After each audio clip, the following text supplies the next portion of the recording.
Welcome to Sleep Theories, the channel where we explore some of the most fascinating and mysterious stories in history, blending the lines between the known and the unknown in a calm, reflective way, perfect for winding down and drifting off to sleep. Tonight we're diving into a thought-provoking tale of hidden secrets and unanswered questions, one that begins with a seemingly ordinary person leading an ordinary life, but ends in the shadows of a global conspiracy. Before we begin, I'd like to invite you to comment below and share where you're listening from and what time it is. It's incredible to think about how we're all connected through these stories and moments. If you enjoy these soothing explorations of mysteries and theories, don't forget to subscribe to Sleep Theories.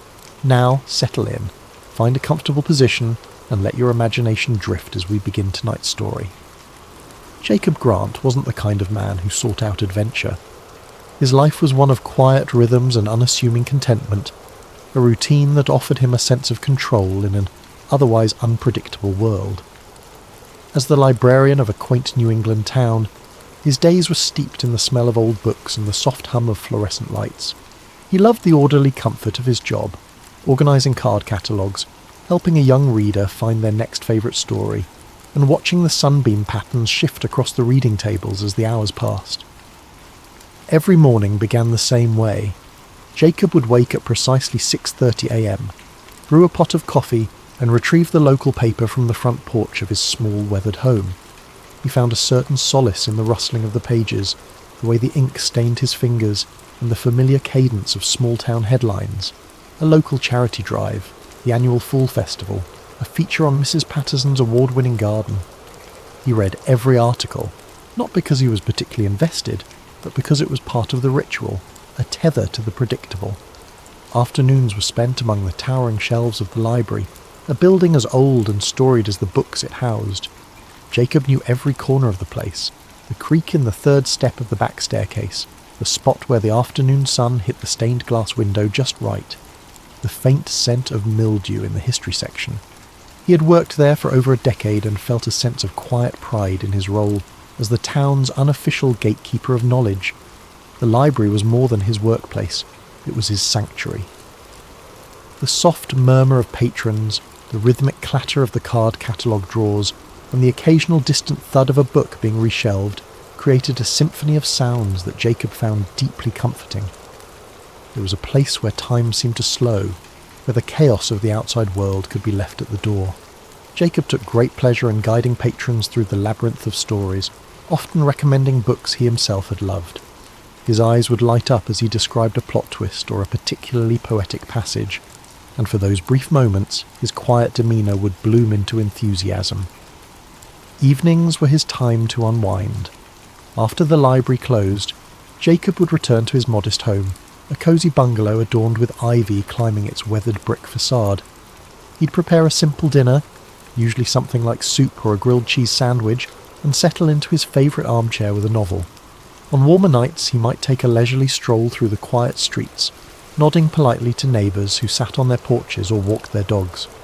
He loved the way the town transformed under the glow of the streetlights, the way the stillness of the night amplified the sound of his footsteps on the pavement. Jacob's weekends were equally unremarkable, filled with small pleasures that he had come to cherish. A Saturday morning visit to the farmer's market for fresh produce, an afternoon spent tinkering with the old clock in his living room, a hobby he had picked up from his late grandfather. Sundays were for church, not out of deep religious conviction, but because he enjoyed the sense of community and the familiar rhythm of the service. He wasn't lonely, not exactly. Jacob had friends, though his relationships were more cordial than close. He preferred to keep people at arm's length, finding comfort in the solitude that allowed him to retreat into his thoughts and his books.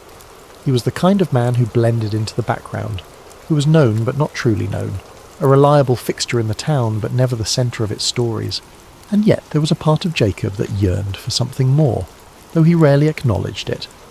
Sometimes as he walked through the quiet town or shelved books in the library, he felt a faint tug of curiosity, a whisper of longing for something beyond the predictable.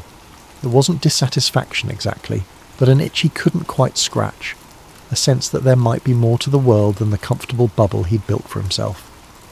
Jacob didn't think of himself as the adventurous type. He didn't chase after excitement or seek out the unknown. But life has a way of finding you when you least expect it, of pulling you into the extraordinary when you're content to remain in the ordinary. Jacob Grant's quiet, predictable life was about to be turned upside down, and he had no idea how much everything was about to change. It began on a chilly autumn afternoon. The air was crisp, the kind that made the leaves crunch underfoot as Jacob walked to work. He had always loved the quiet charm of his town, with its cobblestone streets and ivy-covered buildings. It was the kind of place where everyone knew everyone else, where secrets were few and far between, or so he thought. That day, as he arrived at the library, he found a small, unmarked package sitting on the steps. It was plain, wrapped in brown paper with no return address, and his name was scrawled across it in uneven handwriting. Frowning, Jacob picked it up, his fingers brushing against the coarse paper. He assumed it was a donation. People often dropped off books for the library, but something about this package felt different. Curiosity burned brighter than caution as Jacob carefully carried the package to the library's back office, a dimly lit room cluttered with forgotten tomes and dusty archives. The quiet hum of the building seemed to amplify his unease as he set the package on the desk, the weight of it sending an unexplainable chill through him. His hands trembled slightly as he peeled back the brown paper wrapping, revealing a worn leather-bound notebook. Its age was evident, the edges frayed, the leather cracked in places. The faint outline of an eagle clutching an unfamiliar insignia was embossed on the cover, faded but unmistakably deliberate. It wasn't any symbol Jacob had seen before, and its presence seemed to carry an unspoken gravity. Tucked into the front of the notebook was a folded piece of paper. The words scrawled across it in bold, uneven letters sent a shiver down his spine. "Do not ignore this." Jacob stared at the message for a long moment, his breath shallow. His first instinct was to laugh it off, to tell himself it was some elaborate prank. But there was something about the notebook, its weight, its smell, the tangible history that radiated from it, that made the warning impossible to dismiss. Taking a steadying breath, he unfolded the notebook's brittle cover and began flipping through its pages. What greeted him was a chaotic maze of handwritten notes, precise diagrams, and what appeared to be official documents. The handwriting varied in style and intensity, some pages neatly scripted, others frantic and scrawled as though written in haste. Many of the documents bore stamps and seals. Top secret, classified, and eyes only were repeated throughout. Jacob felt his pulse quicken. These weren't the kind of words you found in old notebooks left lying around. As he scanned the pages, certain terms leapt out at him like fragments of a dark puzzle. Operation Paperclip, V2 rockets, biological warfare research, intelligence collaboration. Diagrams of rockets and chemical compounds were interspersed with lists of names, some neatly typed, others scratched into the margins as though added later. The notes told a story, a fragmented, haunting story about an operation conducted by the US government in the shadow of World War II. Jacob leaned closer, his fingers tracing over faded ink as he pieced together what the notebook described. According to the notes, Operation Paperclip was a covert program orchestrated in the late 1940s. Its aim was to recruit German scientists, engineers and technicians, many of whom had worked for the Nazi regime. These men weren't just scientists, they were individuals with ties to atrocities, the architects of devastating weapons and experiments, and yet they were quietly brought to the United States to work on cutting-edge technology, their pasts swept under the rug in the name of progress. Jacob's stomach churned as he read descriptions of their contributions, the development of V2 rockets, early missile systems, and even projects that hinted at more sinister undertakings, biological research, psychological manipulation. One name caught his attention, Werner von Braun, a man celebrated as a hero of the US space program. Yet here, his name appeared alongside accounts of wartime rocket programs that had left devastation in their wake. The deeper Jacob delved, the more disturbing the story became. Some of the notes hinted at government cover-ups, carefully orchestrated efforts to erase the scientists' wartime affiliations from public record. There were references to fabricated employment histories, falsified immigration papers, and the relocation of families to quiet towns where their pasts would go unnoticed. The notebook detailed an intricate web of secrecy, one that stretched across continents and decades. Jacob sat back in his chair, the notebook resting in his lap. His hands felt clammy and his mind raced with questions. Was this real? Could it possibly be true? The seals and signatures, the painstakingly detailed diagrams, they all seemed genuine. And yet the story it told was so extraordinary, so damning, that part of him wanted to believe it was nothing more than a fabrication. But as he thumbed through the notebook again, he realised that if it were a hoax, it was an elaborate one. The sheer volume of detail, the specific dates and locations, the references to obscure government agencies, it was too precise, too consistent to dismiss outright. Jacob felt a cold knot of unease settle in his stomach. If this was real, then he was holding evidence of one of the most chilling secrets in modern history. He flipped back to the first page, reading the phrase, "Do not ignore this," once more. The words felt like a challenge, a dare to keep digging. Jacob wasn't sure he wanted to know more, but he also knew he wouldn't be able to stop himself. The quiet librarian who had spent his days cataloguing books and reading about history was now entangled in a piece of it, an ominous, hidden piece that someone clearly wanted to stay buried. His eyes darted to the door, half expecting someone to burst in and demand the notebook back. The library was silent, its dimly lit aisles empty, but Jacob's sense of safety had been shaken. He knew his life would never feel so predictable again.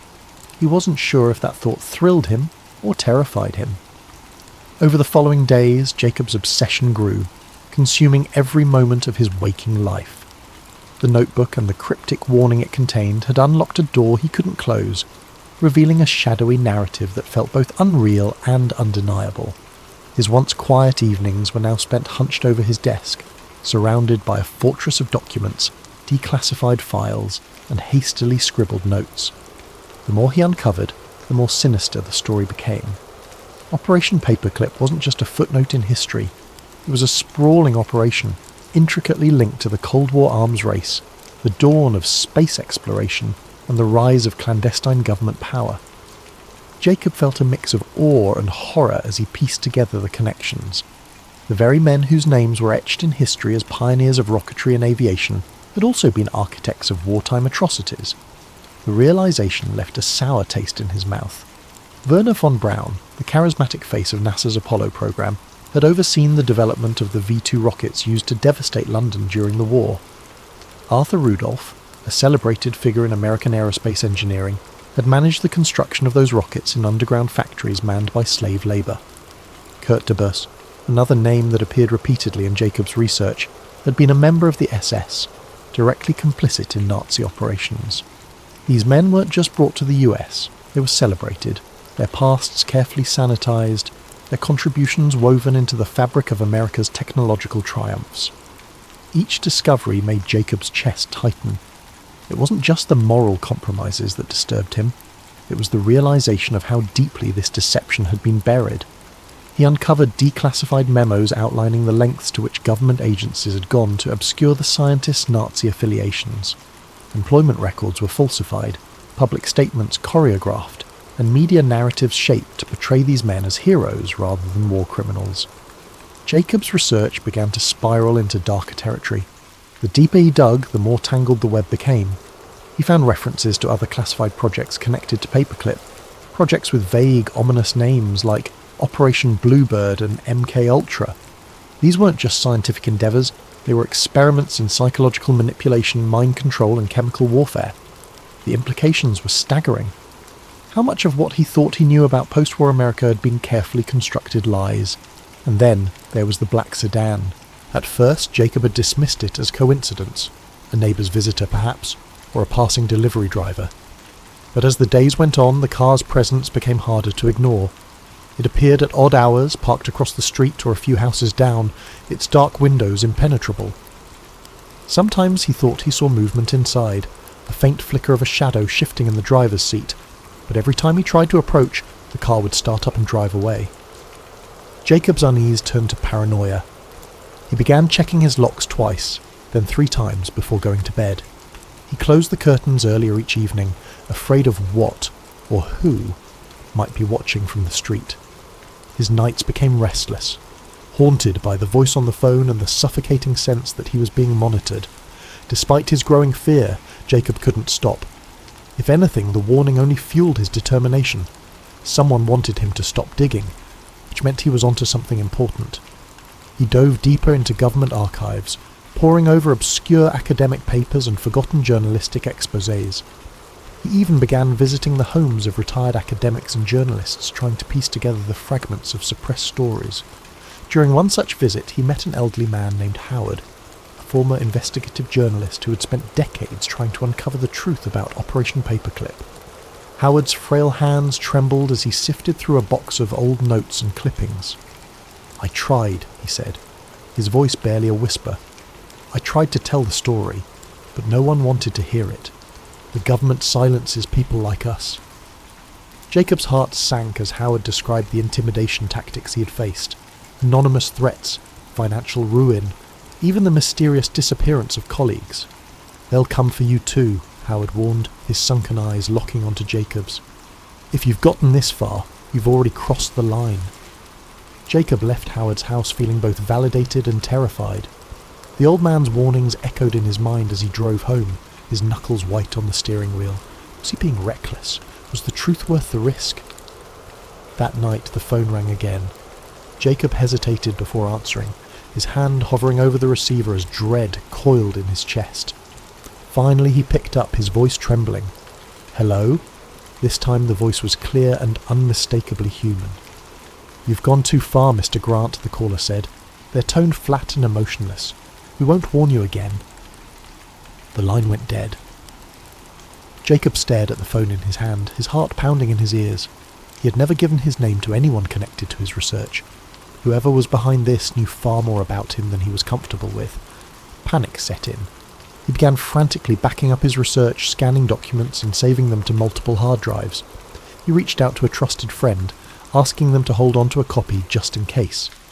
But even as he tried to secure his findings, a nagging sense of futility gnawed at him. He was up against forces far more powerful than he could comprehend, let alone fight. The next morning, the black sedan was gone. For a brief moment, Jacob felt a flicker of relief, until he noticed the small envelope slipped under his front door. His hands shook as he opened it, revealing a single sheet of paper. Typed in bold letters were the words, "This is your last chance." Jacob sat down, the weight of the message crushing him. He realized he had two choices: stop everything, destroy his research, and return to his quiet life, or push forward, knowing full well the danger that awaited. He stared at the notebook on his desk, its pages a silent challenge. In the end, Jacob chose truth over safety. 2 nights later, Jacob vanished. His home was left undisturbed, the lights still on, a mug of tea cooling on the kitchen counter. The notebook was gone, as were the files he had collected. The only clue to his fate was a faint tyre track in the gravel outside his home, leading into the dark. Jacob's disappearance would never be investigated. To the world, he was just another librarian who had quietly slipped away. But those who knew him best whispered of the secrets he'd uncovered, of the lengths he had gone to expose the truth. In the weeks that followed, whispers began to circulate in the town. Some said Jacob had simply left, tired of his quiet life. Others believed he had uncovered something dangerous, something that had cost him his freedom, or worse. The truth, like the secrets he had uncovered, remained hidden in the shadows. Thank you for joining us tonight on Sleep Theories. Let this story of secrets and disappearances remind us of the mysteries that linger in the corners of history, waiting to be uncovered. Sleep well, and may your dreams be filled with wonder and curiosity. Sweet dreams. Welcome to Sleep Theories, the channel where we explore some of the most intriguing ideas and conspiracies in a calming and reflective way, perfect for winding down and drifting off to sleep. Tonight, we're diving into a chilling and mysterious story, one of secrets, shadows, and the unimaginable consequences of stumbling upon something you were never meant to see. Before we begin, I'd like to invite you to comment below and share where you're listening from and what time it is. It's fascinating to know how we're all connected through these shared stories and ideas. If you enjoy these reflective narratives, please subscribe to Sleep Theories so we can continue bringing you thought-provoking tales like this one. Now find a comfortable position, let your mind relax, and join me as we journey into a world where one man's ordinary life spirals into the unknown, a world of government experiments, hidden compounds, and the price of seeking the truth. James Hart stood there, his breath hanging in the cool morning air as he stared at the sign. The words, US Government Property, Restricted Area. No trespassing glared back at him, each letter bold and unyielding against the worn metal. It was the kind of warning you didn't take lightly, the kind that usually sent law-abiding citizens like James turning back the way they came. And yet, he couldn't move. His boots stayed planted in the damp earth, his curiosity outweighing the rational part of his brain that screamed for him to leave. He scanned the area, turning his head slowly to look down the length of the fence. It was taller than he had realised, with rows of rusting barbed wire curling menacingly at the top. The trees around it were dense, their branches clawing at the metal like nature itself was trying to reclaim the land. What struck him most was the silence.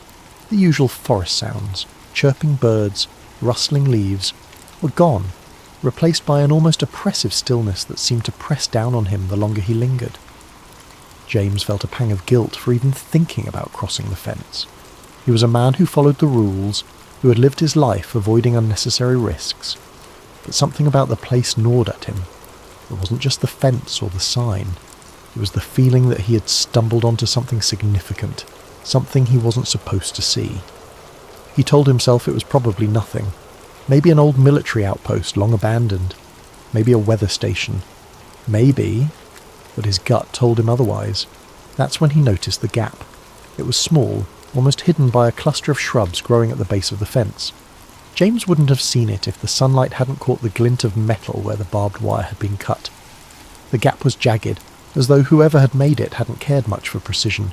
It looked fresh, too. Bits of the metal fencing still clung to the ground, as if it had been forced apart recently. He stepped closer, his heart beginning to pound. The gap didn't look like an official entrance. It looked unauthorized, like someone else had been here, someone who wasn't supposed to be. The thought made James hesitate, a chill running down his spine. If someone had cut their way in, they'd done so for a reason, and if they'd gone to that much trouble, whatever lay beyond the fence was likely worth hiding, or discovering. James knelt down, brushing a hand over the torn edges of the wire. His fingers trembled slightly as he touched the cold, sharp metal. He glanced around, half expecting to see a patrol or hear the bark of a guard dog. But the forest remained silent. He couldn't shake the feeling that he was being watched, though he knew it was probably just his nerves. The rational side of his brain begged him to turn back. "This isn't your business," it whispered. "You don't need to know what's in there. Just go home." But something deeper, something instinctual urged him forward. It wasn't just curiosity, it was a sense of unease, a need to understand what was hidden behind the fence. It was as though the gap had been placed there for him, daring him to cross the line. Before he could talk himself out of it, James took a deep breath and stepped through. The world seemed to change the moment he crossed the threshold. The air felt heavier, cooler, as though he had entered a different realm. The trees on this side of the fence were darker, their branches tangled like skeletal fingers reaching for the sky. The ground was soft and uneven, the moss beneath his boots muffling his steps. James moved cautiously, keeping low as he navigated the unfamiliar terrain. Every sound felt magnified. The crunch of leaves underfoot, the faint rustle of his jacket.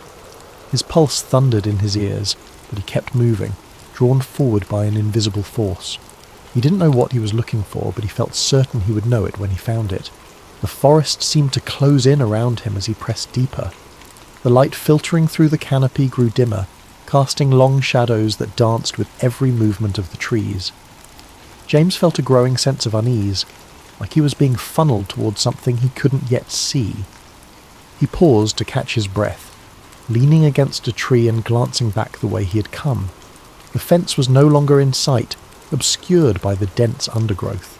For a moment he considered turning back, but the thought of leaving without answers felt unbearable. He pressed on, his senses on high alert. Then, through the thick curtain of trees, he saw it. A clearing. The sight made him stop in his tracks, his breath catching in his throat. It was unlike anything he had expected. He crouched low, creeping toward the edge of the clearing to get a better look. As he drew closer, details began to emerge. It wasn't just the clearing that was unusual, it was what stood in its centre. James squinted, his pulse quickening as he realised what he was looking at. A cluster of buildings, squat and nondescript, stood in the middle of the forest. Their concrete walls were stained with moss and streaked with rust, their windows covered with wire mesh. The dirt road wound through the clearing, leading to a set of large steel gates. Nearby, a handful of vehicles sat parked in a neat row, trucks with government plates, their sides marked with stenciled letters he couldn't quite make out. James ducked behind a tree, his mind racing. What was this place?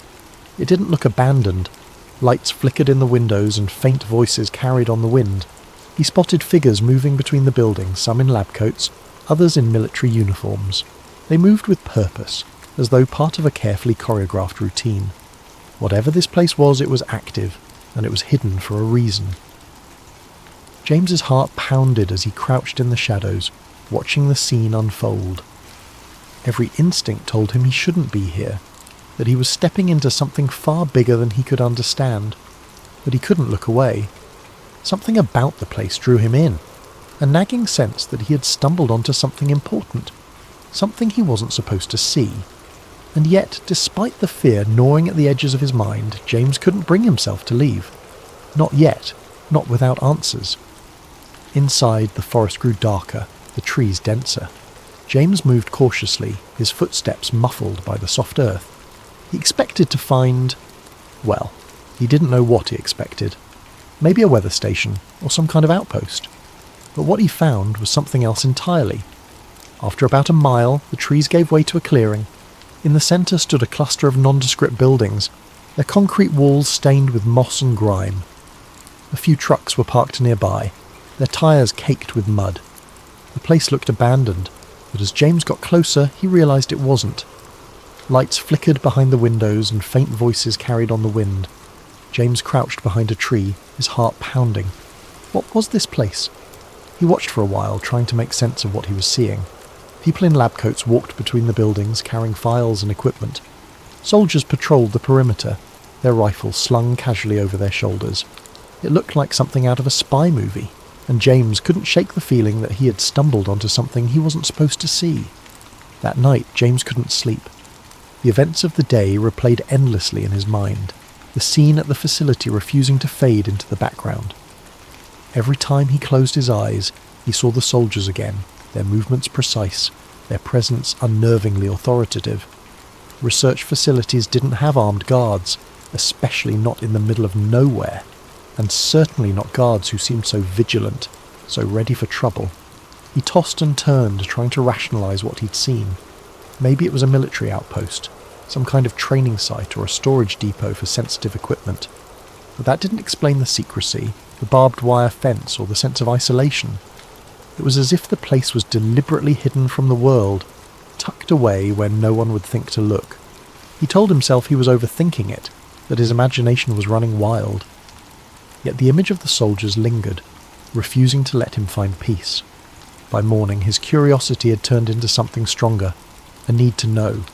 He couldn't just leave it alone, not after what he'd seen. His rational mind warned him against going back, but a deeper part of him, the part that craved answers, overruled the hesitation. He decided to return, this time more prepared. James gathered his old pair of binoculars and a camera he hadn't used in years, stuffing them into a worn backpack. He threw on his hiking boots and jacket, telling himself it was just another day exploring the woods. If anyone asked, he was just a curious hiker with a camera, documenting the beauty of the forest. But in his gut, he knew this wasn't a casual outing. He was crossing a line, stepping further into something he didn't fully understand. When he reached the gap in the fence, the forest was eerily quiet.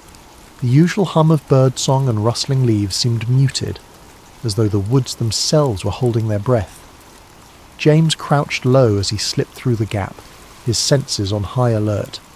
Every sound, every shadow felt amplified, his heartbeat thudding in his chest like a drum.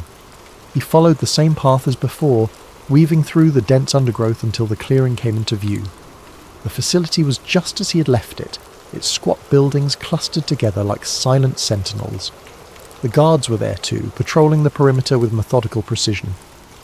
James found a spot where the trees provided cover, settling in with his binoculars. At first it was uneventful. Trucks came and went, their drivers unloading crates and disappearing into one of the larger buildings. James adjusted the focus on his binoculars, trying to make out the stenciled letters on the side of the crates, but the angle was wrong.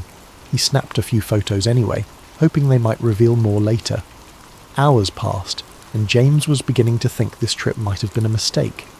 He was cold, his legs were cramped from crouching, and his nerves were fraying from the constant vigilance. He was about to pack up and leave when something caught his eye.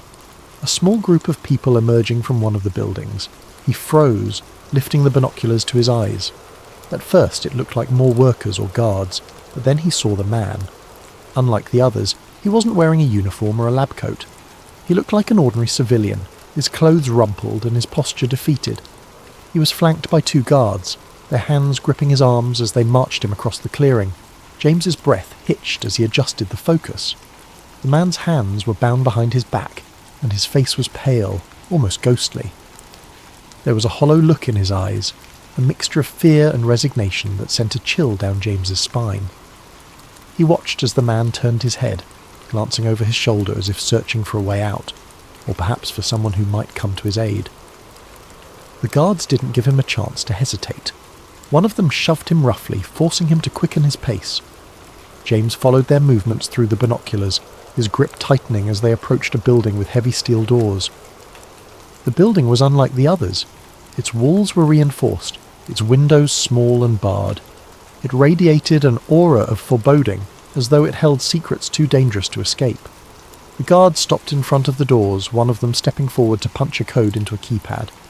James watched as the doors slid open with a low mechanical hum. For a moment the man hesitated, his body stiffening as though he might resist. But the guards didn't give him a choice.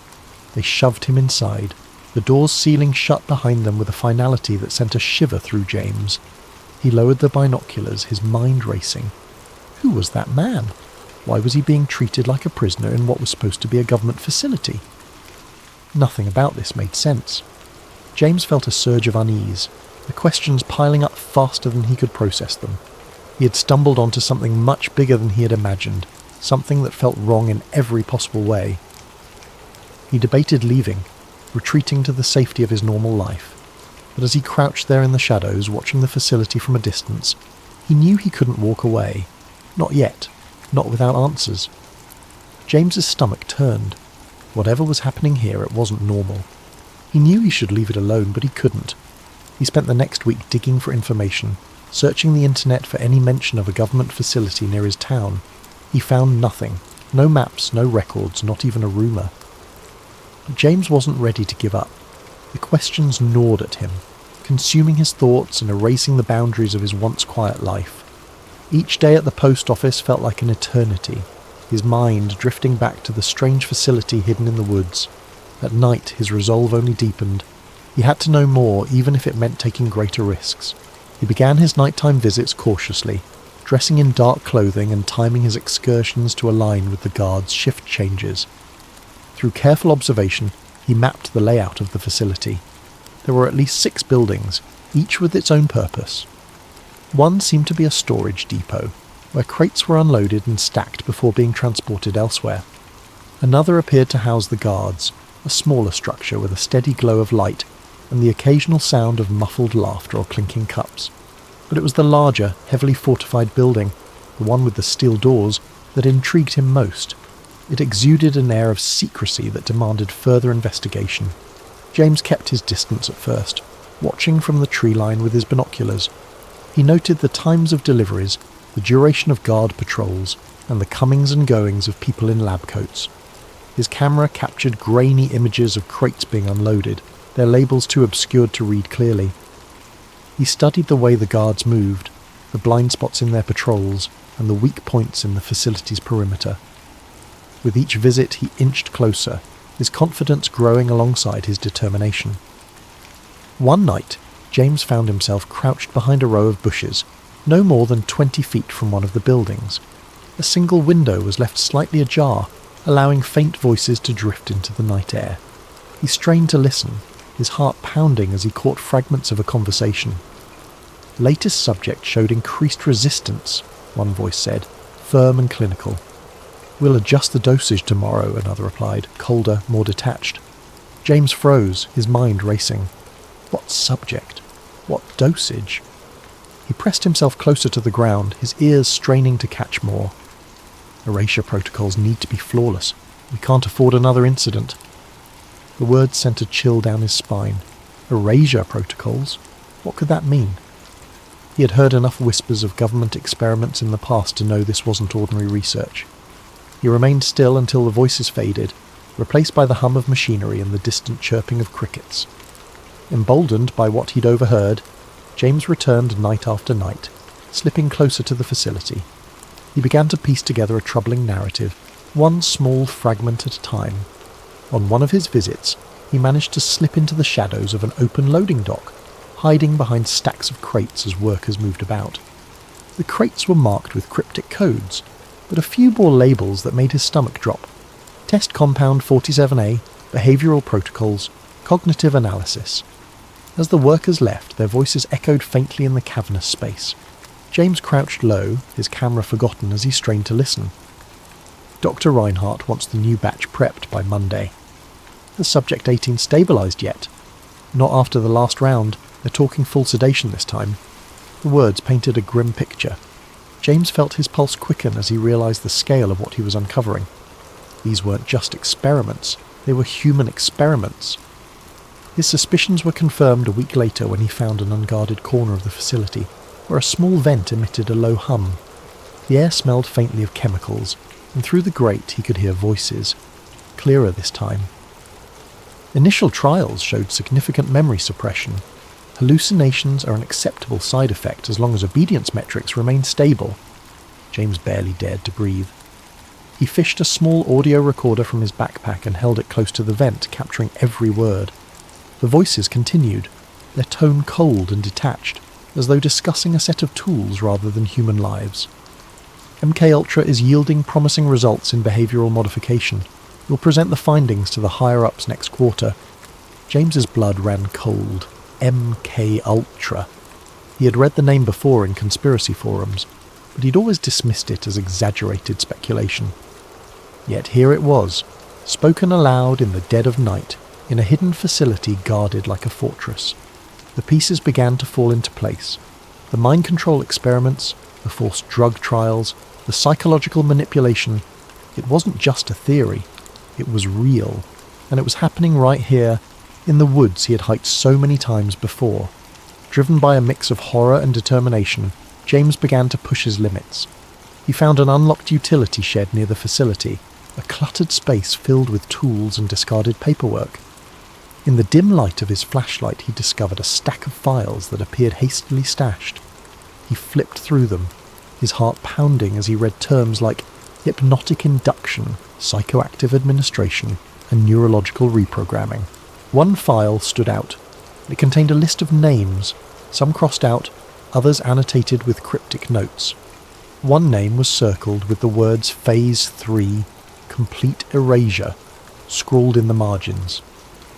James stared at the page, his hands trembling. These weren't just experiments. They were controlling people, erasing their memories, turning them into... what? He didn't know, but the implications were too terrible to ignore. It wasn't long before James became a regular visitor to the facility, slipping past guards and documenting everything he could. He sketched crude maps, took photos of documents and buildings, and recorded snippets of conversations. Each night he returned home with more evidence, his small apartment becoming a chaotic archive of secrets. But the closer he got to the truth, the more the weight of his discovery began to press down on him. He knew he was walking a dangerous line. The facility was guarded for a reason, and the people running it clearly had no intention of letting their secrets escape. Yet James couldn't stop. He was driven by a need to expose what he'd found, to pull back the curtain on a conspiracy that had remained hidden for too long. He didn't know it yet, but his time was running out. But James made a mistake. On his final visit to the mysterious facility, James's growing confidence got the better of him. It was late, the forest cloaked in the thick silence of the night. He had planned this visit meticulously, timing his movements with the guards' rotations and using every shortcut he'd learned over weeks of careful observation. This time, he was determined to get inside the main building, the one with the steel doors and faint flickering lights that seemed to pulse with a sinister rhythm. He slipped through the gap in the fence as he had done before, his heart pounding in his chest. Armed with a flashlight, a notebook and a new camera, James crept closer to the structure. As he approached the building, he noticed a delivery truck parked near the loading dock. Its back was open, revealing rows of metal crates with cryptic labels. He crouched low behind a stack of barrels, taking photos of the crates, hoping the camera's silent shutter wouldn't betray him. But then he heard it, a sharp crack, the unmistakable sound of a branch snapping underfoot. His body froze as the beam of a flashlight swept through the darkness, illuminating the area just feet from his hiding spot. A guard's voice broke the silence, gruff and alarmed. "Who's there?" Panic surged through James. He bolted, his boots pounding against the forest floor as he darted back toward the fence. The shouts of the guards followed him, along with the heavy thud of their boots as they pursued him. His breath came in ragged gasps, his chest burning as he pushed himself harder, faster. But the guards were trained, and they were gaining on him. He felt the impact before he saw it, a crushing weight against his side as one of the guards tackled him to the ground. His camera skittered across the dirt, landing out of reach. A second guard grabbed his arms, pinning him as he struggled. "Don't move!" one of them barked, his voice cold and commanding. James's mind raced, scrambling for an explanation, an excuse, anything that might save him. But no words came. He was yanked to his feet, his wrists bound tightly with a rough rope, and dragged toward the facility. The camera, his notebook, and any shred of evidence he'd gathered were confiscated, leaving him defenseless. Inside the compound, James was shoved into a small, dimly lit room. The walls were concrete, the air stale and suffocating. A single overhead light buzzed faintly, casting harsh shadows that seemed to dance menacingly on the walls. He sat in a metal chair, his wrists still bound, as a man in a dark suit entered the room. The man's face was expressionless, his eyes cold and calculating. "Who are you?" the man demanded, his voice sharp and clipped. James swallowed hard, his mouth dry. I'm no one. I was just hiking. I got lost." "Don't lie to me," the man interrupted, slamming a file onto the table. Papers spilled out, some of them familiar to James. Copies of photos he'd taken, sketches of the facility's layout, and notes he'd written about what he'd overheard. The sight of them made his stomach drop. "How did you find this place?" the man continued. "Who else knows about it?" James stammered, trying to come up with a plausible explanation, but his mind was blank. He could feel the intensity of the man's gaze, like a spotlight boring into his very soul. "I swear I didn't tell anyone," James said, his voice trembling. "I don't even know what this place is." The man leaned in closer, his face mere inches from James's. "And you never will." Before James could respond, a guard entered the room carrying a syringe. James's eyes widened, his pulse spiking as he realized what was about to happen. "No, wait," he shouted, struggling against the restraints, but it was no use. The needle pierced his arm, and within moments the world around him began to blur and fade. The last thing he saw was the man in the suit, his expression unreadable as darkness consumed him. When James woke up, he was lying in his own bed. At first, he thought it had all been a dream. The sunlight streaming through the window, the familiar hum of his apartment, all of it felt so ordinary, so normal. But as he sat up, his head spinning, a wave of unease washed over him. His camera was gone. So were his notes, his photos, his sketches, every piece of evidence he had painstakingly collected. Even his phone, which he had kept locked and secure, had been wiped clean. There were no messages, no photos, no browser history. It was as if the last few weeks had been erased entirely. James stumbled to the bathroom, splashing cold water on his face. But when he looked at himself in the mirror, he noticed something strange. A faint bruise on his arm, right where the needle had gone in. The sight of it sent a chill down his spine, confirming that what had happened wasn't just a bad dream. Over the following days, James tried to piece together what had happened, but his memories felt fragmented, like a puzzle with missing pieces. He could recall the facility, the guards, the files marked MK Ultra, but there was a strange emptiness in his mind, as though something had been taken from him. Every time he tried to focus on the details, his thoughts slipped away, replaced by a dull, throbbing headache. He tried to tell his story, to his friends, to anyone who would listen, but no one believed him. His friends chalked it up to stress, suggesting he take a break and get some rest. Even James began to doubt himself, wondering if the memories were real or if they had been planted there, part of some twisted experiment. When he returned to the trail where it had all begun, the facility was gone. The clearing was empty, the chain-link fence and buildings erased as if they had never existed. The only sign that anything had been there was a patch of disturbed earth, overgrown with weeds. James searched desperately for any trace, but there was nothing. As he stood in the clearing, staring at the emptiness, a sense of futility washed over him. Whatever had happened, whoever had taken him, they had erased their tracks, and part of him, with surgical precision. James knew what he had seen, what he had heard, but without evidence, without proof, the truth was as elusive as a shadow. James returned to his life, but it was no longer the same. The quiet predictability he had once cherished was gone, replaced by a gnawing paranoia. Every shadow, every flicker of movement in the corner of his eye felt like a threat. He avoided the woods, avoided conversations about conspiracy theories, and avoided questioning what had happened. But deep down, he knew the truth. Some secrets were never meant to be uncovered, and some questions once asked could never be unasked. Thank you for joining us tonight on Sleep Theories.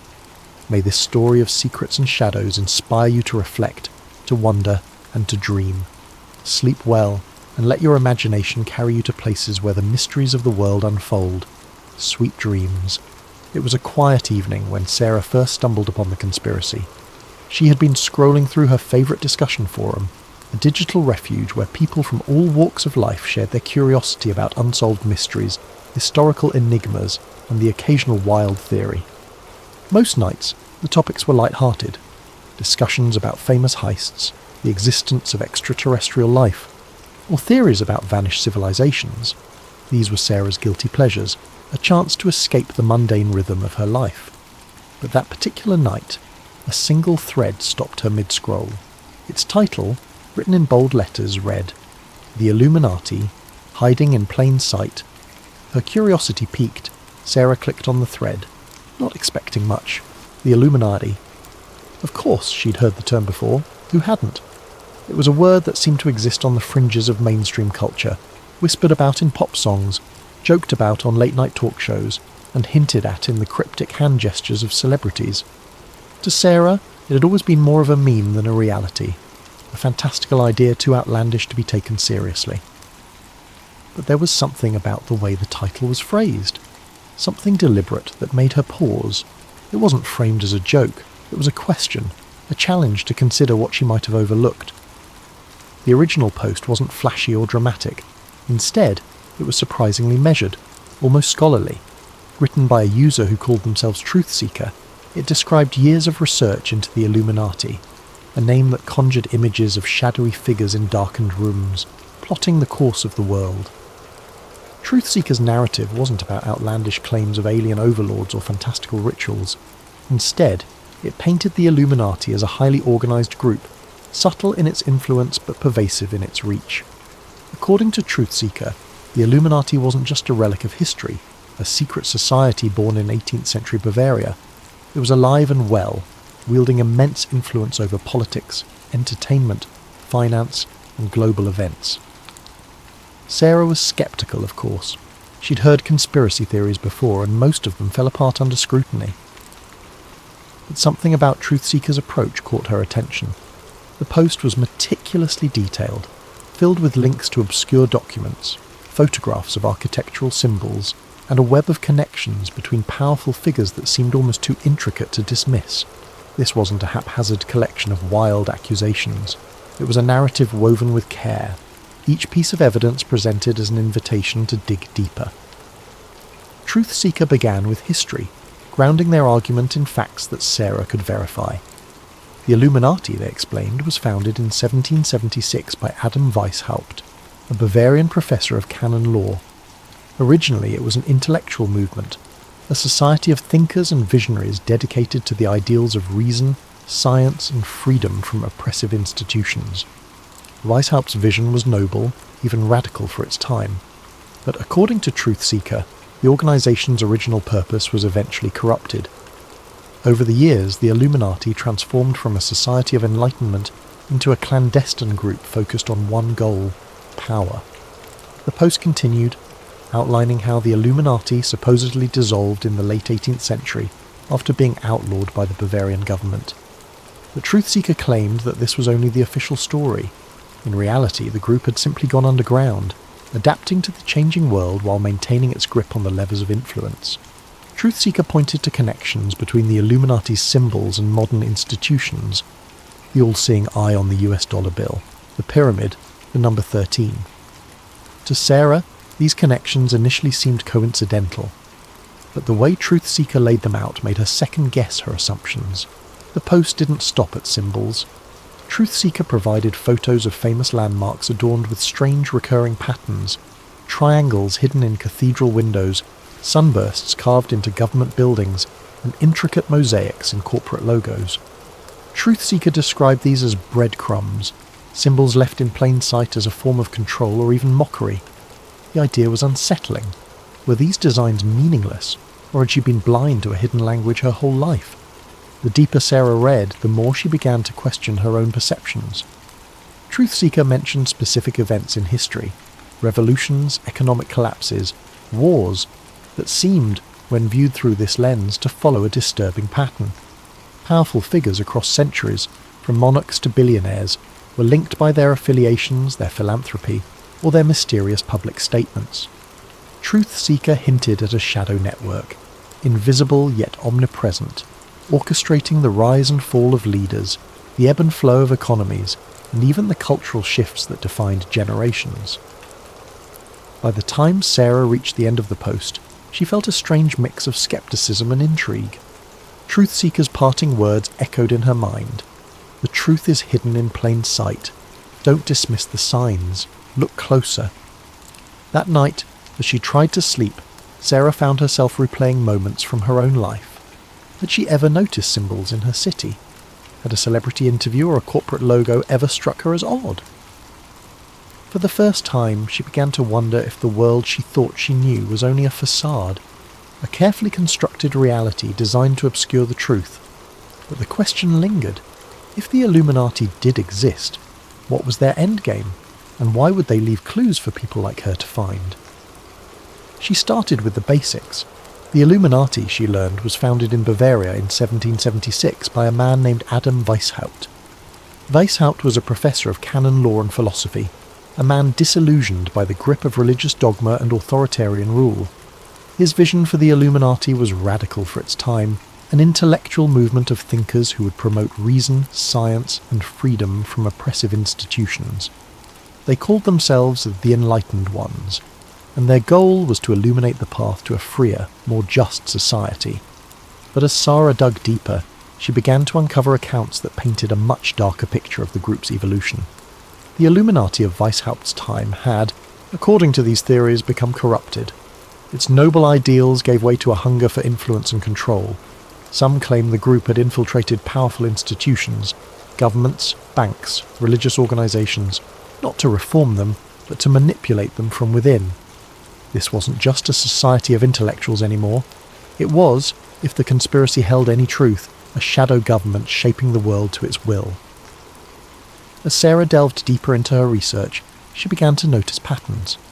There were recurring symbols: the all-seeing eye, the pyramid, the number 13, appearing in places that seemed almost deliberately mundane.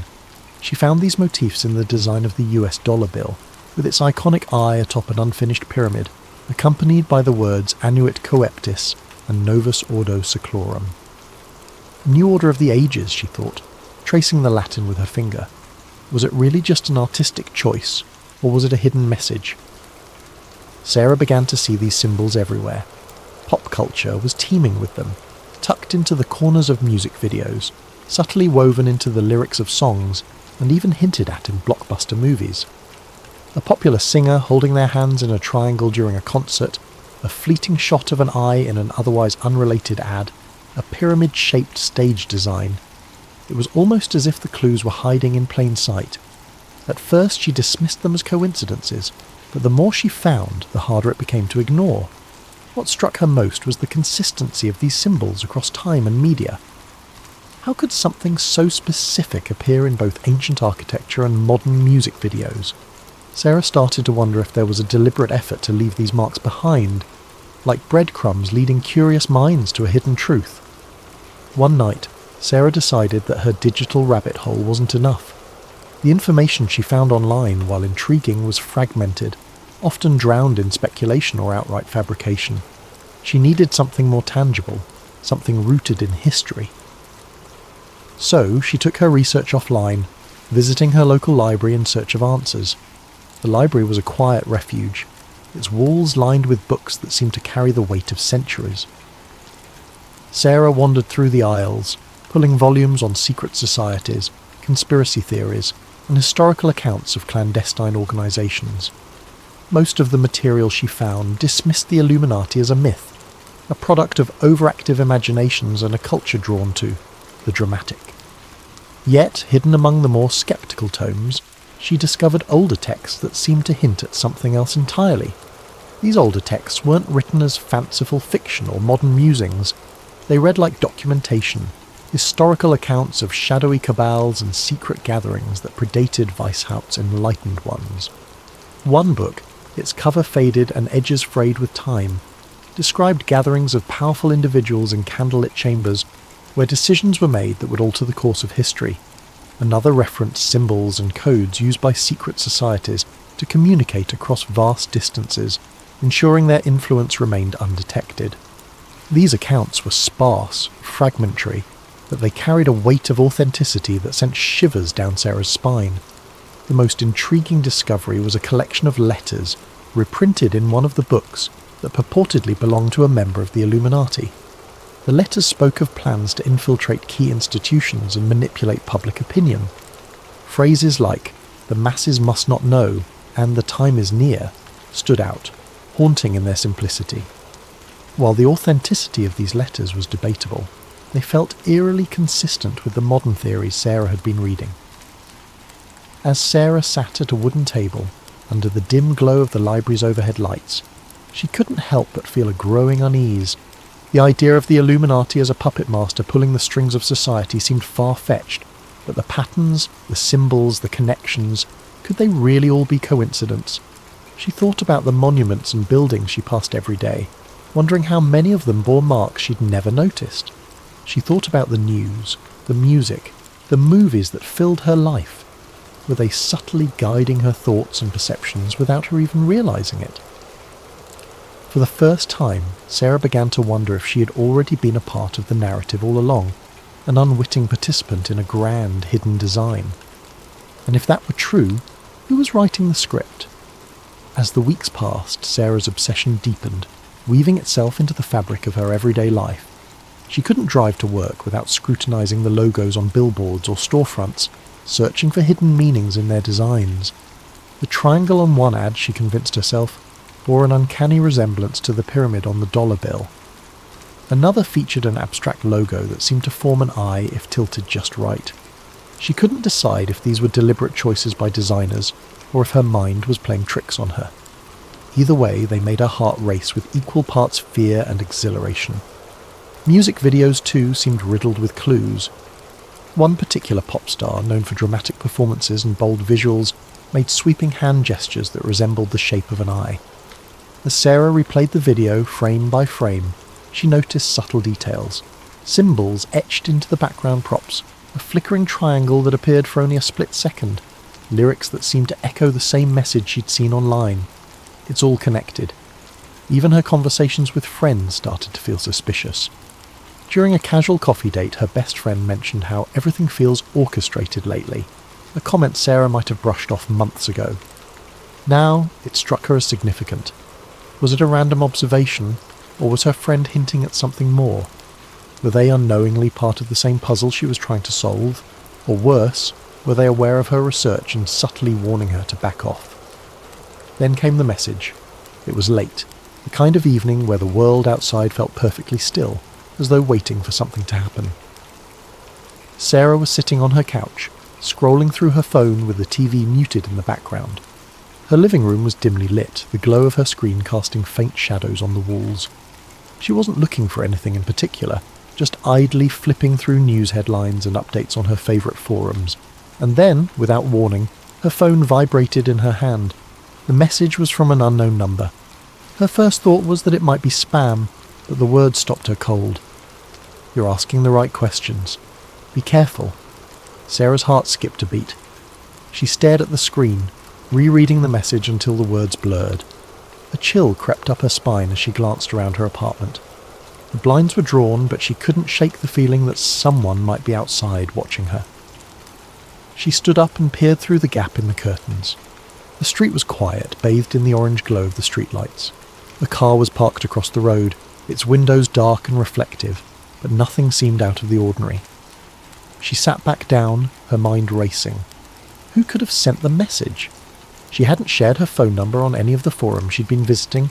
Her research was confined to books and the anonymity of the internet. Could it really be a prank? Or was it a warning from someone who knew exactly what she was doing? For a brief moment she considered replying, but something held her back. If the sender knew about her research, they might also know more about her than she was comfortable with. What if engaging with them put her in even greater danger? Instead, she deleted the message, as though erasing it from her phone could also erase the unease it had planted in her mind. But the unease didn't go away. That night, as she lay in bed, every sound seemed amplified. The creak of the floorboards, the hum of the refrigerator, the occasional rustle of leaves outside her window. She couldn't stop replaying the message in her head. "You're asking the right questions."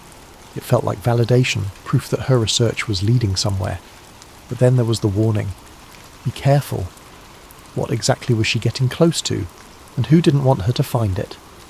In the days that followed, Sarah became more cautious. She avoided the forum she frequented, afraid that whoever had sent the message might be watching her activity. She left her phone on airplane mode whenever she wasn't using it, and started unplugging her laptop at night. Even her usual walks around the neighbourhood felt different. She couldn't shake the feeling of being followed, though every time she turned around the streets were as empty as they'd always been. Yet despite her fear, Sarah's curiosity only grew. The message had confirmed what she'd begun to suspect. Her research wasn't just a hobby or a harmless dive into conspiracy theories. There was something real to it, something that someone didn't want her to uncover. And as much as the warning had unsettled her, it also fueled her determination. If she was asking the right questions, then she was closer to the truth than she'd ever been. But how close was too close? And at what point did curiosity become a risk not worth taking? These were the questions that now consumed her, lingering in the corners of her mind as she tried to decide whether to press forward or step back from the edge. The following days brought more strange occurrences. Her internet connection slowed to a crawl whenever she tried to access certain websites. A package arrived at her door, addressed to her but with no return address. Inside was a single piece of paper with a cryptic message. The truth is hidden in the light. Sarah began to feel like she was being watched. Cars seemed to linger outside her apartment longer than they should. Strangers on the street made prolonged eye contact before looking away. At night she could swear she heard faint clicking sounds on her phone line, as if someone was listening in. Despite the fear, she couldn't stop. If anything, the strange events only fueled her determination. She spent hours poring over old documents, looking for connections, for anything that could explain what was happening. And slowly, she began to piece together a narrative. The Illuminati, she learned, wasn't just a group of intellectuals or an idea from the past. It was, according to the theory, an intricate web of influence that spanned centuries. It wasn't about controlling governments or manipulating markets. It was about shaping reality itself. The symbols, the patterns, the coincidences. They weren't mistakes. They were messages, breadcrumbs left for those who were willing to see. One night, Sarah stumbled upon a forum thread that claimed to reveal the structure of the Illuminati. It described a hierarchy, with powerful figures at the top and layers of secrecy below. The thread linked to an encrypted document, supposedly a leaked manifesto. Sarah hesitated. Downloading the file felt like crossing a line, like stepping into territory she couldn't return from. But her curiosity won out. As she read the document, her screen filled with phrases that sent chills down her spine. It spoke of the Great Plan, a vision of a unified world where chaos was eliminated, but at the cost of individual freedom. The document was filled with references to historical events, implying that the Illuminati had been behind revolutions, wars, and even technological advancements. It was too detailed, too specific to be easily dismissed. Sarah leaned back in her chair, the weight of what she'd read settling over her. She didn't know what to believe anymore. Was the Illuminati real, or was she simply connecting dots that weren't meant to be connected? As she stared at the glowing screen, she couldn't shake the feeling that she was standing on the edge of something vast and incomprehensible. Thank you for joining us tonight on Sleep Theories. This is just the beginning of Sarah's journey into the unknown, and we'll continue to explore her story in future episodes. May this tale of secrets and shadows inspire you to reflect, to wonder, and to dream. Sleep well, and let your imagination carry you to places where the mysteries of the world unfold. Sweet dreams.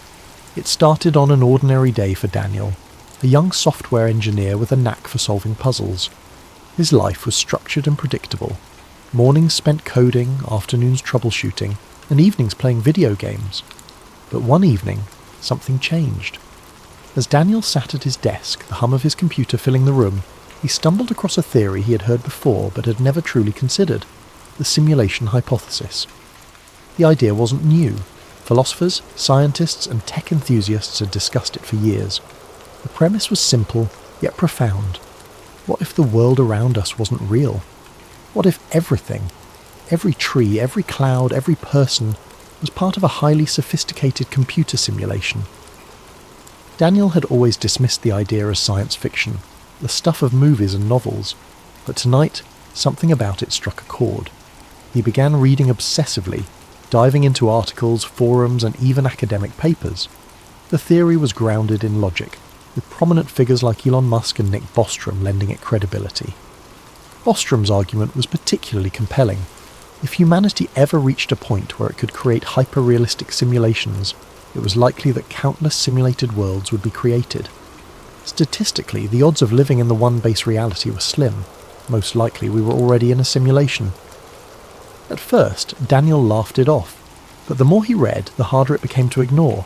Strange memories surfaced, moments from his past that didn't quite add up. A childhood friend he could remember vividly one day seemed like a distant blur the next. Patterns began to emerge in the world around him, coincidences that felt too perfect, glitches that he had previously chalked up to his imagination. One night, Daniel decided to test the theory for himself. It had been weeks of consuming forum posts, articles, and late-night podcasts about the simulation hypothesis. The idea had started as a passing curiosity, but now it gripped him, gnawed at the edges of his perception, and made him question the very ground beneath his feet. If reality was as structured and artificial as the theories suggested, there had to be a way to prove it, or at least glimpse behind the curtain. He sat at his desk, illuminated by the glow of his computer screen, and began writing a simple program. It wasn't anything extraordinary, just a piece of code designed to generate random numbers. The logic was straightforward. The output should be completely unpredictable. Yet, as he stared at the rows of numbers that scrolled across the screen, he noticed something unsettling. At first it seemed like a coincidence. A number here, a number there, repeating after a few cycles. He rubbed his eyes, convinced he was imagining things, but the more he watched, the clearer the pattern became. Every few intervals the same sequence appeared, like a song stuck on loop. The numbers weren't random at all. It was as if an invisible hand was guiding them, injecting order where there should have been chaos. Daniel's heart raced. He ran the program again, tweaking variables, trying different algorithms. Yet no matter how he adjusted the parameters, the pattern remained. It was subtle, but undeniable. It felt deliberate, like someone, or something, wanted him to notice, and that was only the beginning. Once Daniel began paying attention, the glitches seemed to follow him everywhere. Lights in his apartment flickered without warning, even though his landlord had just installed new fixtures. Objects on his desk seemed to shift position when he wasn't looking. His coffee mug moved slightly to the left. A pen rolled a few inches away from where he'd placed it. He told himself he was imagining things, but deep down he wasn't so sure. The strangest moments happened when he ventured outside. On his usual walk to the park, he began to notice strangers behaving oddly. One day, a man in a dark coat walked past him, muttering to himself. Daniel didn't think much of it until later, when he saw the same man again, walking in the exact same way, muttering the exact same words. It wasn't déjà vu. It was like a scene repeating in a poorly rendered video game. And then there was the bird. It was a quiet afternoon, the kind Daniel usually enjoyed. He sat on a park bench sipping coffee when he saw a sparrow dart across the sky. It was an ordinary sight, but halfway through its flight the bird froze. It wasn't slowing down or adjusting its path, it was frozen in mid-air, its wings caught in an unnatural pause. Daniel blinked, his heart pounding. A second later the bird resumed its flight, as if nothing had happened. He stood up, his coffee forgotten, and scanned the park. No one else seemed to notice. Parents pushed strollers, joggers passed by, and kids chased each other near the swings. To them, the world was moving as it always had. But to Daniel, something was wrong. The bird's pause had lasted only a fraction of a second, but it was enough to shatter his sense of normalcy. He began to see these glitches everywhere. A car parked on the street blinked out of existence for a moment, only to reappear in the same spot as if nothing had happened. Digital clocks glitched, showing impossible times, 4:73 a.m. or 25:01 p.m, before correcting themselves. Even conversations with strangers felt scripted. A cashier at the grocery store repeated the same phrase twice, word for word, with the same intonation and rhythm, as though she had been reset mid-sentence. Daniel couldn't escape the feeling that the world around him was unravelling. Or perhaps it wasn't unravelling. It was revealing itself layer by layer, as if daring him to dig deeper. As weeks passed, Daniel's obsession consumed him, like a fire spreading through dry wood. What had started as a casual curiosity about simulation theory had evolved into an all-encompassing fixation. His once tidy apartment now resembled a war room. Walls covered in hastily scribbled notes, strings of red yarn connecting photographs and diagrams, and stacks of open books teetering precariously on every available surface. The soft glow of computer screens illuminated the chaos, their hum a constant background noise as Daniel delved deeper into his quest for answers. Friends had stopped reaching out, their texts and calls ignored until they dwindled into silence. Daniel barely noticed. His world had narrowed to a singular purpose, to prove that reality was not what it seemed. Days and nights blurred together as he scoured the internet for clues, digging through obscure forums, listening to late-night podcasts, and watching grainy videos of supposed glitches in the Matrix. He wasn't just exploring anymore, he was hunting, desperate for something tangible, something irrefutable. And then, one night, he found it. It was nearly 3 a.m, the hour when the world outside seemed the quietest and Daniel's mind felt the sharpest. He was scrolling through a forum dedicated to simulation theory, its threads filled with a mix of wild speculation, eerie anecdotes, and the occasional well-articulated argument. His eyes skimmed past a post titled "Proof Hidden in Plain Sight," and then stopped.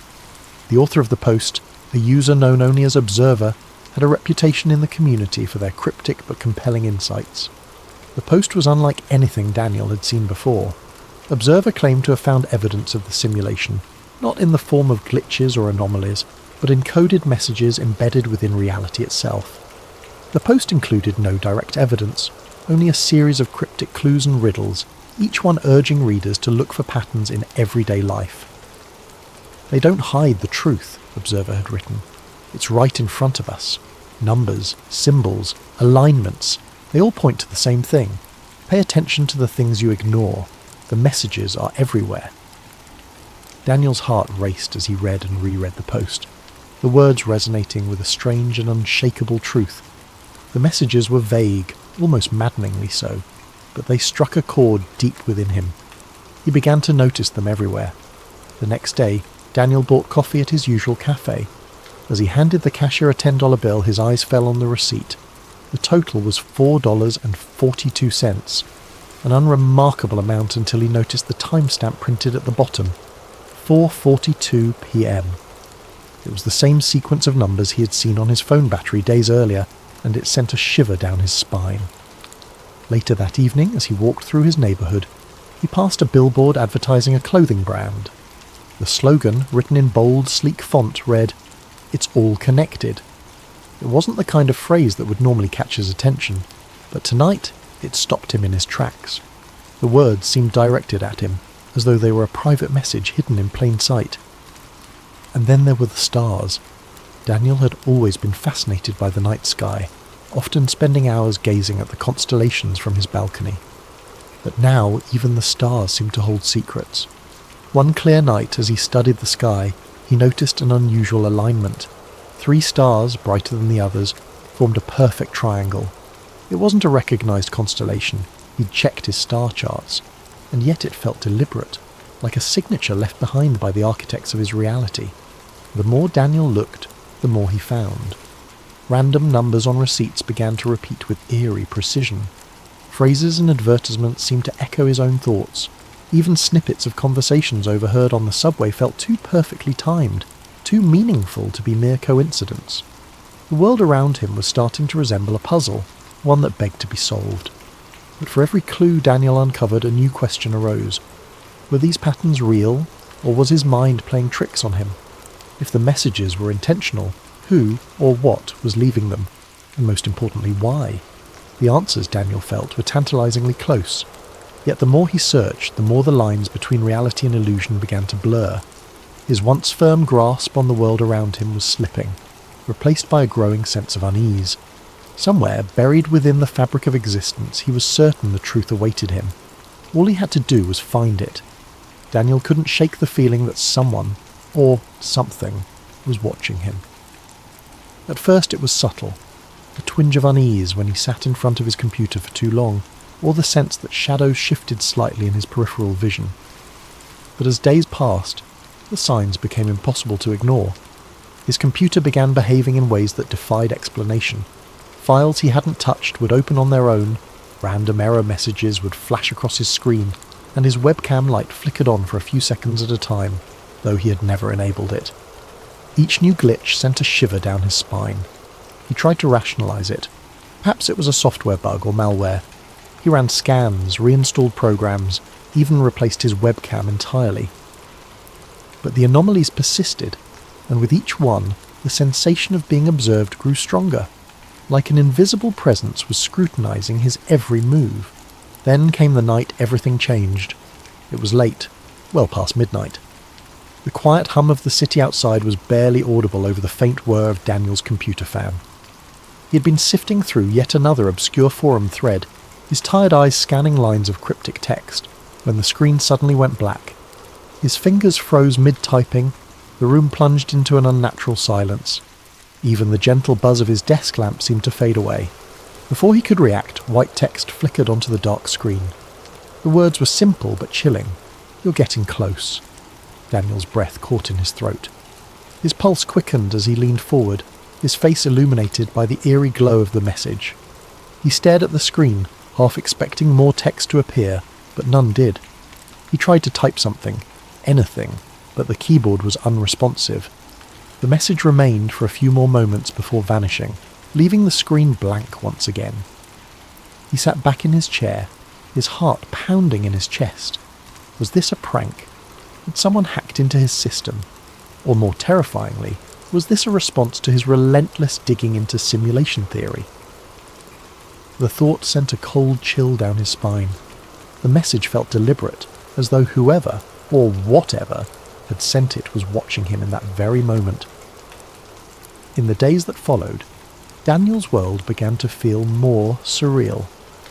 Conversations with people took on an uncanny quality.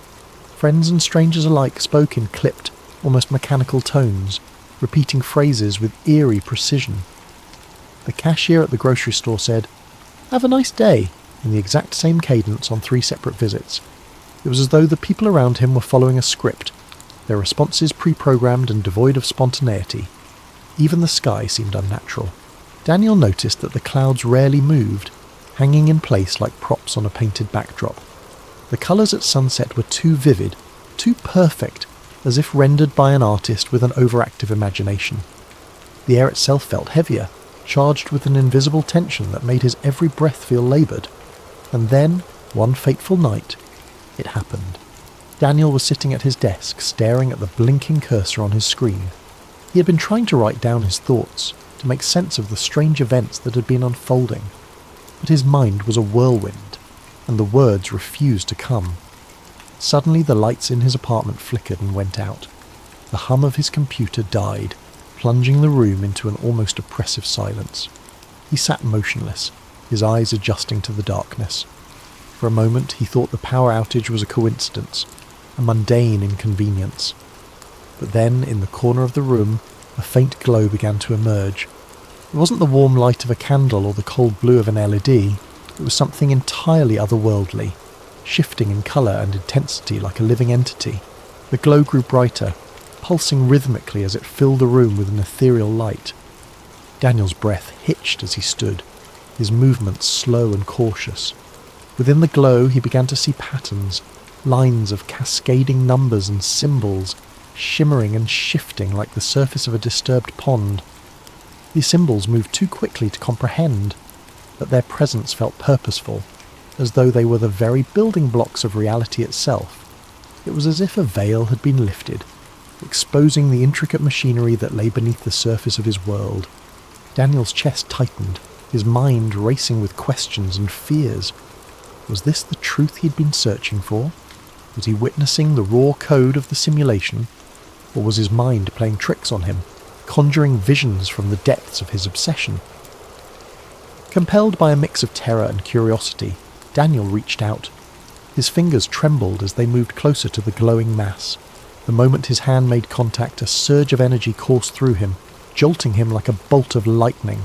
He gasped, his vision flooded with a kaleidoscope of images and sensations. He saw flashes of his life, memories both familiar and foreign.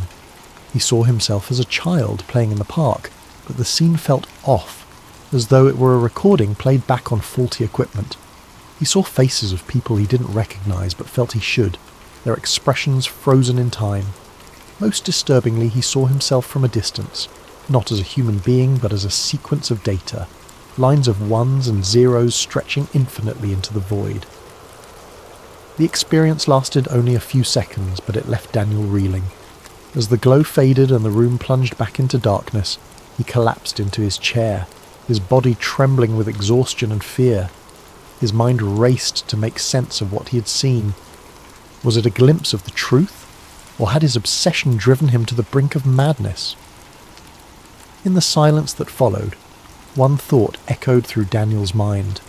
The world he knew would never feel the same again. In the days that followed, Daniel struggled to make sense of what had happened. He replayed the events over and over in his mind. The glowing code, the surge of energy, the kaleidoscope of images that had flashed before his eyes. Was it possible that he had truly glimpsed the underlying fabric of reality? Or had his mind, pushed to the brink by his obsession, simply conjured it in a moment of exhaustion? No matter how many times he turned the question over, the answer remained elusive. He began to move through life with a strange sense of detachment. Every moment, every interaction, every sensation carried with it the faint echo of artificiality. The world around him, once vibrant and full of life, now felt like a carefully constructed facade. Conversations felt scripted, as though the people around him were reading from lines they didn't fully understand. The sound of traffic outside his apartment seemed monotonous, like a looped recording playing on repeat. Even the city lights that twinkled in the distance felt calculated, their brightness too perfect, their arrangement too deliberate. Daniel spent hours staring out the window of his apartment, watching the world unfold below. He noticed details he had never paid attention to before. The way pedestrians seemed to walk in synchronized patterns, the way the wind rustled the trees as though following an unseen rhythm. It was as if the simulation, if that's what it was trying harder than ever to convince him of its authenticity. But the harder it tried, the more artificial it felt. One evening, as he watched the sun set behind the city skyline, a strange calm settled over him. The colours of the sky, vivid oranges and purples fading into deep blue, felt impossibly beautiful, almost as if they had been painted just for him. And in that moment, Daniel realised something profound. Whether the world was real or simulated didn't matter. His experience of it was all he had, and it was no less meaningful for being uncertain. The laughter of a child playing in the park, the warmth of the sun on his skin, the taste of his favourite coffee, these things felt real. They brought him joy, comfort and connection, and perhaps that was enough. Daniel didn't stop wondering about the nature of reality. His curiosity was too deeply ingrained to simply vanish, but he no longer let it consume him. Instead, he began to focus on the things that grounded him, the friends he had neglected, the hobbies he once loved, the simple pleasures that made life worth living. If the world was a simulation, then it was a beautiful one, and he would cherish it for what it was. As he sat by his window that evening, the city lights twinkling in the distance, Daniel felt a sense of peace he hadn't known in months. The question of whether his world was real or fabricated faded into the background, replaced by a quiet acceptance of the mystery. Some truths, he realised, didn't need answers. Sometimes the beauty of the question was enough. Thank you for joining us tonight on Sleep Theories. May this story of reality and illusion inspire you to reflect, to wonder, and to find comfort in the unknown. Sleep well, and let your dreams carry you to a place of endless possibility. Sweet dreams. For thousands of years, people have whispered about a lost civilization, an ancient world that was rich, powerful, and far more advanced than anything humanity has ever known. This is the story of Atlantis, a place that many believe holds secrets capable of transforming the world. But Atlantis isn't just a legend. For some, it's a conspiracy, hidden away by powerful forces who want its secrets buried forever. For those who believe in the conspiracy, Atlantis represents more than just a lost city.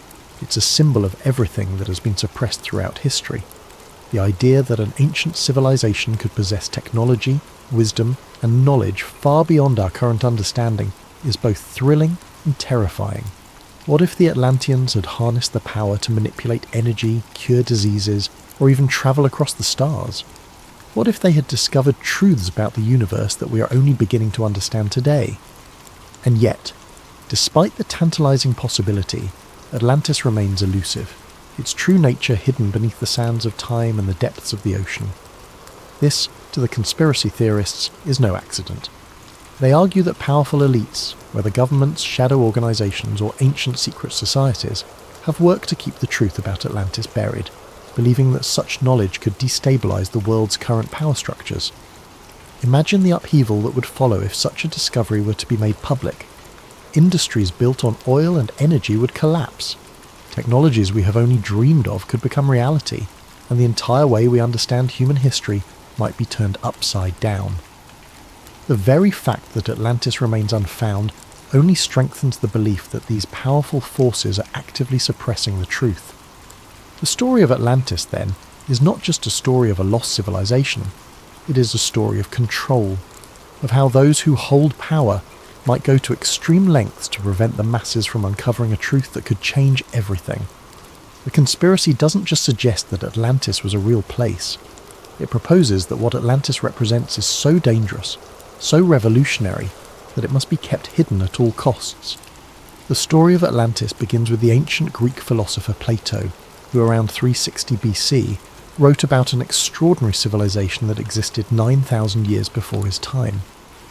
In his dialogues, Timaeus and Critias, Plato described Atlantis as a vast island empire beyond the Pillars of Hercules, the area we now know as the Strait of Gibraltar.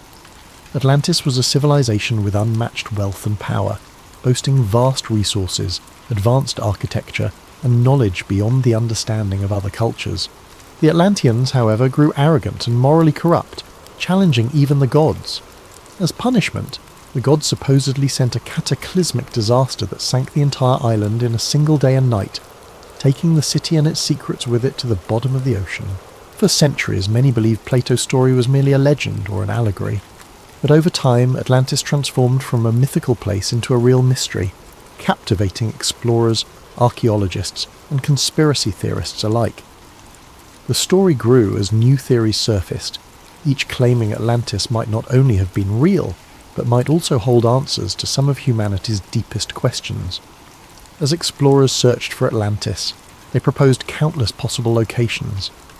Some pointed to Santorini, a Greek island that suffered a massive volcanic eruption that wiped out a flourishing civilization around 1600 BC. Others looked to the waters off the coast of Spain, believing underwater structures found there might be remnants of the lost city.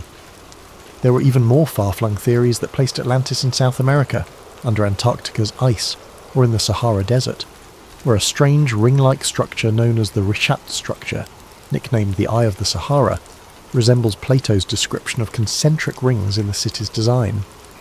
Beyond the search for a physical location, the mythological aspects of Atlantis have fascinated scholars and storytellers for centuries.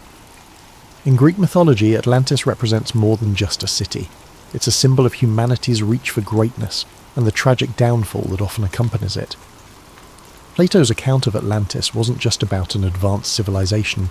It was a tale of ambition, power, and ultimately, divine retribution. In his dialogues, Plato presents Atlantis as a place blessed by the gods, particularly Poseidon, the god of the sea. According to legend, Poseidon created Atlantis by carving an island for his beloved mortal wife, Cleito. They had 5 sets of twin sons who became the kings of the island, dividing it into 10 distinct kingdoms. The Atlantean kings ruled over the people and were initially just, wise, and aligned with the virtues Poseidon embodied: balance, power, and respect for nature. However, over generations, the Atlanteans began to drift from these virtues, becoming increasingly greedy, corrupt, and hungry for domination. Their once harmonious society fell victim to excess, losing touch with their divine origins. This moral decline is crucial to understanding Atlantis as a myth. The Atlanteans' downfall wasn't merely a result of natural disaster, but was symbolic of divine punishment. In the ancient world, myths often served as warnings, teaching that pride and moral corruption would invite the wrath of the gods. When the Atlanteans turned away from their principles, Zeus, the king of the gods, called a council to punish them for their hubris. In a single day and night, he sent earthquakes and floods that sank the entire civilization beneath the ocean, erasing it as if it had never existed. This mythological element emphasizes the idea that Atlantis represents a golden age of human potential, lost to greed and arrogance, a recurring theme across many ancient tales. Some researchers have even suggested that the story of Atlantis draws from older myths that span multiple cultures. Similar tales of lost cities and sunken lands appear in the lore of other civilizations.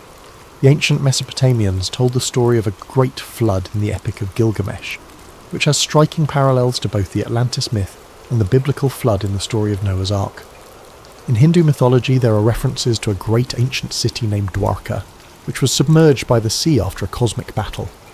These stories collectively paint a picture of a recurring archetype in human consciousness, a fear of losing everything to the forces of nature or to the gods as a punishment for moral failure. Atlantis also evokes the concept of a lost paradise, similar to the Garden of Eden in Abrahamic traditions.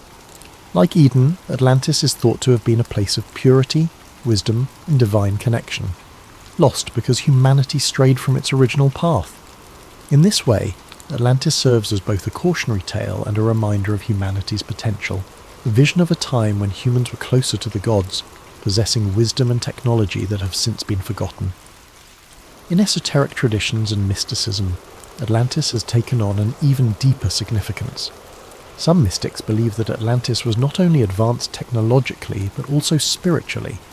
The Atlanteans, according to these accounts, were highly enlightened beings who had mastered forms of energy and consciousness far beyond what we know today.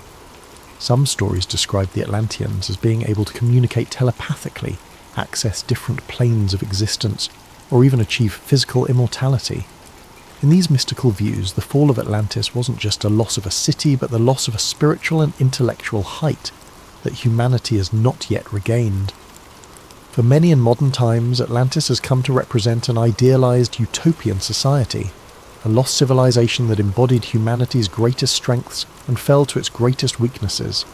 It is both a paradise lost and a cautionary tale, warning of the dangers that come with power, arrogance, and the abandonment of moral principles. The story of Atlantis endures because it reflects timeless human themes, resonating across cultures and centuries, blending historical speculation with deep mythological roots. In the end, whether Atlantis was a real place or simply a product of myth, it serves as a powerful symbol in our collective imagination, a reminder of both the heights humanity can reach and the depths to which it can fall. But where Atlantis might lie buried is just one piece of the mystery. What really fuels the conspiracy are the claims of what might be hidden there. According to some theories, Atlantis was a civilization so advanced that it possessed technology far beyond anything we have today. Many believe the Atlanteans had discovered a limitless source of energy, supposedly harnessed through massive crystals that channeled energy across the city, powering everything from their transportation systems to their weaponry. Others speculate that the Atlanteans had mastered flight, agriculture and medicine in ways we still don't fully understand. If true, such discoveries would be invaluable to the modern world, and perhaps that's exactly why some argue the powers that be don't want us to find it. This is where the conspiracy deepens. According to theorists, there are powerful groups, governments, corporations, even religious institutions that know the truth about Atlantis and have been actively working to keep it hidden. Why? Because if Atlantis' secrets were uncovered, they could threaten the global power structure as we know it. Imagine